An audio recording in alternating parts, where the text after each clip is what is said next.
The latest demographic international housing survey shows that Auckland City is now the fourth least affordable city in a survey of 92 cities around the world. Most people will be stuck renting, which our system isn't set up to do at the moment. So that's why we have to build all this new affordable housing. In the unitary plan, Full Golf promised about 422,000 new homes. Can you see this happening now or in the near future? So it's a 30-year plan for Auckland, and really all the unitary plan does is allows for those houses to be built legally.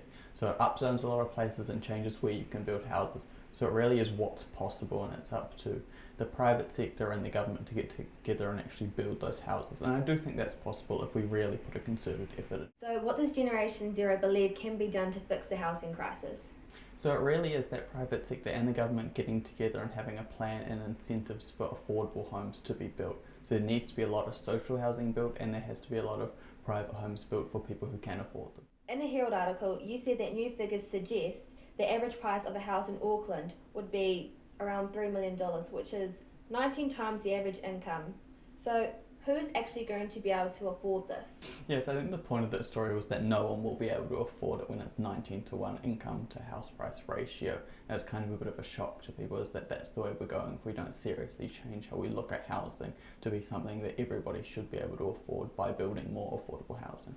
How will the housing market become sustainable if no one in the future generation can actually afford housing?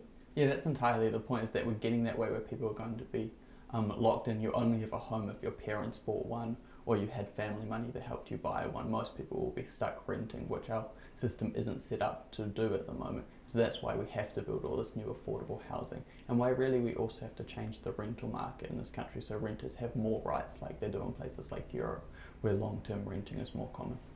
The housing crisis has affected thousands of Aucklanders, causing some to now live in their cars or even become homeless. The crisis has also caused many Aucklanders to leave the city now that the average price of a house in Auckland costs $1 million. Ashleigh, McCaull, News Hub.